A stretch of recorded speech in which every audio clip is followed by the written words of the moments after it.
Hi friends, welcome to multi mingle info SR facts. మనకి ఇక్కడ కనిపిస్తున్నాయి కదా ఈ పిక్చర్స్ అన్నీ కూడా మన యాన్షియంట్ ఇండియన్స్ అంటే మన ప్రాచీన భారతీయులు అప్పట్లోనే మైక్రోస్కోప్ లేకుండానే సైన్స్లో ఫెర్టిలైజేషన్ గురించి అయితే కనుగొన్నారు.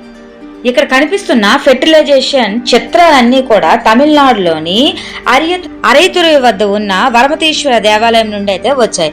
కొన్ని పురాణ అంశాల ఆధారంగా ఈ ఆలయం 6000 సంవత్సరాల నాటిదని పేర్కొన్నారు. ఇక్కడ కనిపిస్తున్న మ్యూజికల్ పిల్లర్స్ అనేవి భారతదేశంలోని తిరునెల్వేలిలోని నెలై అప్పర్ కాంతిమతి అంబాల్ ఆలయంలోని ఈ సంగీత స్తంభాలు రహస్యం అయితే వెలుగు చూసింది.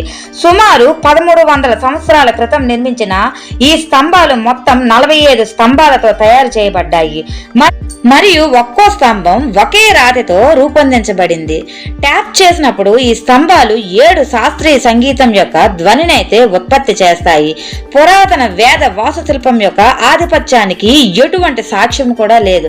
రామాలయం 1000 సంవత్సరాల వరకు పటిష్టంగా ఉండేలా నిర్మిస్తున్నారు. ఇది జరగాలంటే పెద్ద పెద్ద భూకంపాలను కూడా తట్టుకొని నిలబడే నిర్మాణం అవసరం. ఇందుకోసం రూర్కీలోని సెంట్రల్ బిల్డింగ్ రీసెర్చ్ ఇన్స్టిట్యూట్ నిపుణులు నిర్మాణ డిజైన్ లో పాలు పంచుకున్నారు.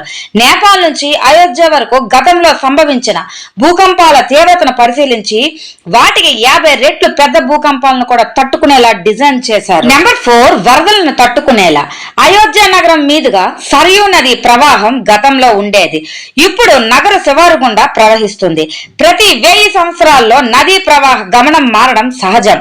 భవిష్యత్తులో ఎప్పుడైనా ఇప్పుడు గుడి నిర్మిస్తున్న ప్రాంతం మీదుగా వరద పోటెత్తినా పెద్ద పెద్ద వరదలు సంభవించిన నిర్మాణానికి ఇబ్బంది లేకుండా ఉండేలా దాని పునాది పైన పీఠం ప్లాన్ చేశారు. ఇందుకోసం CASIR శాస్త్రవేత్తల సిఫార్సులను అనుసరించారు.